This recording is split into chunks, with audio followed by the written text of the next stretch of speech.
ఓం మహాగణాధిపతయే నమః. ఓం గురుభ్యో నమః. ఓం శ్రీమాత్రే నమః. పరమేశ్వర స్వరూపమైనటువంటి జ్యోతిష, వాస్తు మరియు ఇతర అనేకమైనటువంటి శాస్త్రములను మనకు అందించినటువంటి మహర్షులకి నమస్కారం. హయగ్రీవ హయగ్రీవ హయగ్రీవేతి యో వదేత్తస్య నిస్సరతే వాణి జహ్నుకన్యా ప్రవాహవత్. అరుణాం కరుణాతరంగితాక్షీం ధృతపాశాంకుశపుష్పబాణచాపాం అనిమాదిభిరావృతాం మయూకైః అహమిత్యేవ విభావయే భవానీం. శ్రీమాత్రే నమః. ప్రేక్షకులకి ఆ లలితాంబిక అమ్మవారి యొక్క అనుగ్రహం పరిపూర్ణంగా కలగాలని మనస్ఫూర్తిగా కోరుకుంటూ మనం ఈరోజు చెప్పుకోబోయేటువంటి 7వ తేదీ నుంచి 13వ తేదీ వరకు ఉన్నటువంటి వార ఫలితాల్లో 8వ తేదీ మనకి గ్రహణం ఉంది. ఆ గ్రహణము యొక్క ఫలము ద్వాదశ లగ్నాల వారికి ఎలా ఉంటుంది? అయితే మన ఇండియాలో గ్రహణం లేదండి, ఇది బయట దేశాల్లో ఉంది. అయితే ఏ లగ్నం వారు లేదా ఏ రాశి వారు ఏ జాగ్రత్త తీసుకోవాలని మాత్రం ఈ గ్రహం ఫలితం మాత్రం ఒక 40 రోజులు ఉంటుంది దాదాపుగా. అయితే ఇండియాలో నివసించే వారికి చాలా తక్కువగా ఉంటుంది. అమెరికన్ కంట్రీస్లో నివసించే వారికి ఈ గ్రహణ ప్రభావం ఉంటుంది. కాబట్టి దానికి సంబంధించినటువంటి ఫలితము, జాగ్రత్త, ఏ దానం చేసుకోవాలి, ఏ రాశి వారు దానం చేసుకోవాలి, అదేవిధంగా ఏ దేవత ఆరాధన చేసుకోవాలనే విషయాలు మనం ఇప్పుడు తెలుసుకుందాం. వృషభ లగ్నము, వృషభ రాశి, మీకు 11th హౌస్లో గ్రహణం పడుతుంది.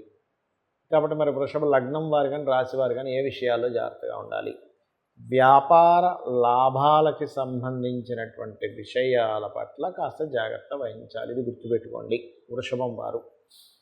అలాగే మరొక విషయం ఏంటంటే ఇక్కడ దీంతోపాటు ఈ ద్వితీయాధిపతి కంబస్టై వక్రించాడు, మరియు మీకు చతుర్థాధిపతి గ్రహణం దాంట్లో వెళ్తున్నాడు. కాబట్టి ఈ రాబోయే 41 రోజులు కూడా ముఖ్యంగా అమెరికన్ కంట్రీస్లో ఉండేటువంటి వారు, అంటే బయట దేశాల్లో ఉండేటువంటి వారు ప్రాపర్టీ తీసుకునే విషయంలో కానీ, ఏదైనా చూడండి ఒక విద్యా సంబంధించినటువంటి విషయాల్లో కానీ కాస్త జాగ్రత్త వహించండి. ఇది మెయిన్గా గుర్తుపెట్టుకోండి.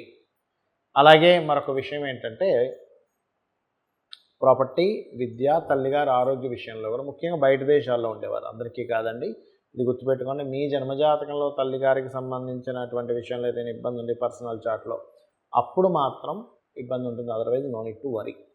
అదేవిధంగా మిగతా అంశాలు కనుక చూసుకున్నట్లయితే కొంచెం ద్వితీయాధిపతి బుధుడు కంబస్టై వక్రించున్నాడు. కాబట్టి మనీ విషయంలో కొంత స్ట్రక్ ఉంటుంది, కొంత మిరాకిల్గా డబ్బులు కూడా వస్తూ ఉంటాయి కొన్ని వ్యాపారాల్లో.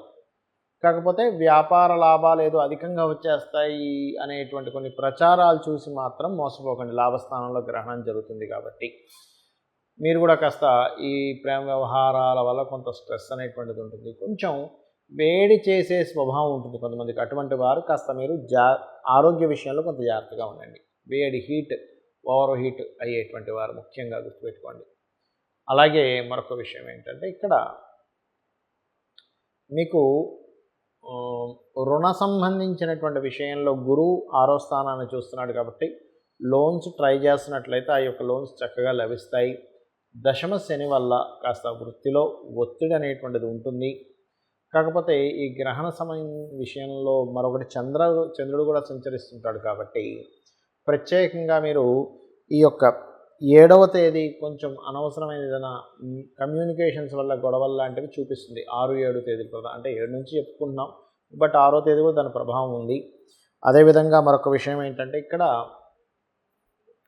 ఈ గ్రహణం అనేటువంటిది 8, 9 తేదీల్లో చంద్రుడు మీనరాశిలో సంచరించేటప్పుడు ముఖ్యంగా 8వ తేదీ గ్రహణం వస్తుంది. కాబట్టి 8, 9 తేదీలు మీరు ఏదైనా రాతకోతలు, అగ్రిమెంట్స్ ఇటువంటివి చేయకండి దయచేసి. ఎందుకంటే ఇక్కడ రవి అగ్రిమెంట్స్, గ్రహణానికి రవికి గ్రహణం పడుతున్నప్పటికీ ఆ గ్రహణ సమయంలో ఈ రాతకోతలకు కారకుడైనటువంటి బుధుడు వెనక్కి వెళ్తున్నాడు, ఈ యొక్క చంద్రుడు కూడా అక్కడ ఉంటున్నాడు. కాబట్టి ఏమిటి ఈ కాంబినేషన్లో పర్టికులర్గా మీకు 9వ తేదీ కల్లా మీకు 5 గ్రహాల కూటమి అక్కడ ఉంటుంది. సర్వసాధారణ పంచగ్రహ కూటమి, అందులో ఒకటి ఛాయాగ్రహం అయినటువంటి రాహు, మిగతాది రవి, శుక్ర, బుధ, చంద్రుడు ఉంటారు అక్కడ. కాబట్టి లాభస్థానంలో 5 గ్రహాలు ఉండడం మంచిదే, కొన్ని మంచి లాభాలు కూడా ఇస్తుంది. సర్వసాధారణంగా గ్రహణం లాభ సంబంధించిన దాంట్లో ఉండడం కూడా మంచిది. అంటే ఒక రకంగా చెప్పాలంటే గ్రహణం వల్ల మీకు లాభం ఉంటుంది, అందులో ఎటువంటి డౌట్ లేదు. ఎందుకంటే లాభస్థానంలో గ్రహం చాలా మంచిది కాబట్టి. మరి మీరు చేయవలసిన దేవతారాధన ఏమిటి? గణపతి యొక్క ఆరాధన చేయండి, విష్ణు సహస్రనామాలు వినండి, అన్ని విధాలా బాగుంటుంది.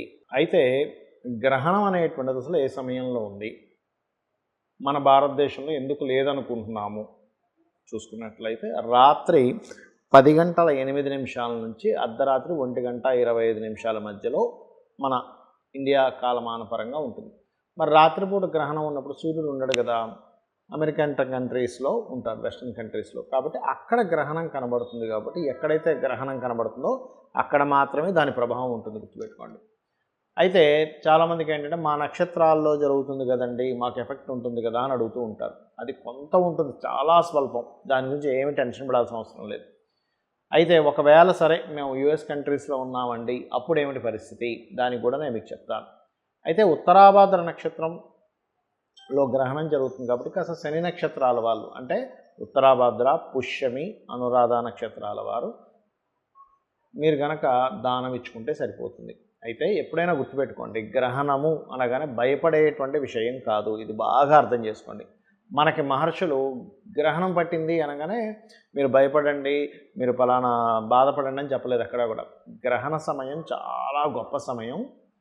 మీ యొక్క పూర్వజన్మ కర్మలు దగ్ధం చేసుకోవడానికి ఆ సమయంలో మీరు ఏదైనా గురువుల నుంచి పొందినటువంటి మంత్రాన్ని చాంటింగ్ చేయడం కానీ, లేనట్లయితే మీరు చూడండి ఒక్కోసారి గురువుల నుంచి పొందిన మంత్రము లేనట్లయితే ఏదైనా మీకు నామాలు ఉంటాయి, ఓం నమో నారాయణాయ, ఓం నమ శివాయ, ఓం శ్రీమాత్రే నమః, ఇలాంటివి. లేదా లలితసహస్రనామాల్లో మనం చాలా నామాలు చెప్పాం.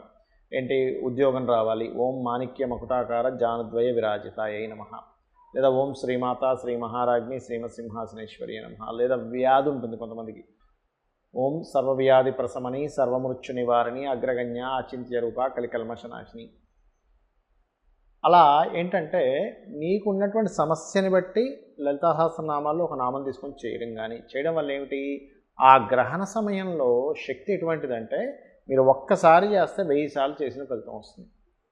కాబట్టి 1000 సార్లు చేసిన ఫలితం కాబట్టి దాదాపుగా 4 గంటల చిల్లర ఉంటుంది. కాబట్టి గ్రహణము ఈ చేసిన చాంటింగ్ వల్ల మీ పూర్వజన్మ కర్మ దగ్ధమై మీరు చేసే ప్రయత్నాలు సఫలీకృతం అవుతాయి. కాబట్టి మహర్షులు గ్రహణ సమయాన్ని జపానికి వాడుకోండి అని చెప్పారు.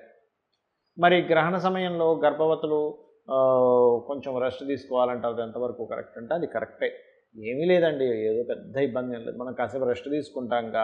అలా గర్భం దాల్చినటువంటి వారు యుఎస్ కంట్రీస్లో, అమెరికన్ కంట్రీస్లో ఉండేటువంటి స్త్రీలు చక్కగా ఆ సమయంలో అటు ఇటు తిరగకుండా బయటికి వెళ్ళి గ్రహణం సంబంధించినవి చూడకుండా కాస్త ఇంట్లో సైలెంట్గా ఉంటే సరిపోతుంది. మరి కామన్ పీపుల్ గ్రహణాన్ని చూడొచ్చా? ఖచ్చితంగా ఆ ఫిలిం లాంటిది పెట్టుకుంటారు, లేకపోతే నల్ల కళ్ళద్దాలు పెట్టుకుంటారు, కొన్ని ఎక్విప్మెంట్స్ ఉంటాయి, అవి వాడుతూ చూడాలి కానీ డైరెక్ట్గా చూడకూడదు, గుర్తుపెట్టుకోండి. అలాగే మరొక విషయం ఏంటంటే దానం ఏమి ఇవ్వాలి. ఇక్కడ మీనరాశిలో గ్రహణం ఉత్తరాభాద్ర నక్షత్రంలో పడుతుంది కాబట్టి మీనరాశి ఉత్తరాభాద్ర నక్షత్రం వారు, అది కూడా యుఎస్ కంట్రీస్లో ఉన్న వాళ్ళు ఇవ్వాలి. ఇక్కడ ఉన్న వాళ్ళకి అవసరం లేదు, ఒకవేళ ఇవ్వాలనుకుంటే ఇవ్వండి, తప్పేం లేదు. ఎందుకంటే దానం ఇవ్వడం ద్వారా మంచి ఫలితం ఉంటుంది కాబట్టి. ఏమి ఇవ్వాలి, నువ్వులు, మినుములు, ఉలవలు, గోధుమలు, బియ్యం, ఈ 5 పదార్థాలు దానంగా ఇవ్వండి, కేజీంబావు లాగా. అదేవిధంగా ఒక పాత్రలో నెయ్యి ఉంచి, అంటే ఒక 100 గ్రాములు 200 గ్రాములు 1/2 కిలో ఎంతో కొంత ఒక పాత్రతో నెయ్యి. అదేవిధంగా మనకి చూడండి వెండివి చిన్న ఉంటాయి, చాలా పల్చగా ఉంటాయి, సూర్య ప్రతిమ, చంద్ర ప్రతిమ, నాగ ప్రతిమ ఇస్తారు, ఇవి ఇవ్వండి. దీంతోపాటు ప్రత్యేకంగా ఏంటంటే ఒకటే గుర్తుపెట్టుకోండి, మీరు వీలైతే ఏంటి వీలు చూసుకోండి. ఎందుకంటే వీలైతే అనే పదం ఎందుకు వాడారంటే మనకి విదేశాలలో అంత ఈజీగా నవగ్రహాల దగ్గర దీపం పెట్టనివ్వరు. ఒకవేళ పెట్టే ఆస్కారం కనుకున్నట్లయితే నవగ్రహాల్లో రాహుకేతు గ్రహాల దగ్గర దీపారాధన చేయండి, వీలైతే శని భగవానుడి దగ్గర కూడా. మరొక విషయం ఏంటంటే ఇక్కడ గమనించుకున్నట్లయితే ఈ యొక్క గ్రహణం యొక్క దోషము నేను మీకు ఇందాక ఒక్కొక్క నక్షత్రము ఒక్కొక్క రాశి వారికి చెప్పాను. అది కేవలం ఆ యొక్క విషయాల్లో జాగ్రత్తగా ఉండడం మాత్రమే సూచన, కానీ ఏదో అయిపోతుంది అమ్మో గ్రహణం భయపడాల్సిన పని లేదు. ఎప్పుడైనా గుర్తుపెట్టుకోండి, ఒక గ్రహణం వస్తుంది అంటే ఓకే దీని మూలంగా ఇది. ఇక్కడ దానం ఇచ్చుకునే స్తోమత లేదు అంటే ఎవరు దొరకట్లేదు, దానం ఇవ్వడానికి ఎవరు దొరకట్లేదు, అలాంటప్పుడు చక్కగా ఏం లేదు, అమ్మ రక్షించినట్టుగా ఈ ప్రపంచంలో ఏ ప్రాణిని ఇది రక్షించదు కాబట్టి శ్రీమాత్రే నమః చేసుకోండి. ఏమీ టెన్షన్ పడకుండా చక్కగా అమ్మవారు మిమ్మల్ని కాపాడుతుంది. శ్రీమాత్రే నమః.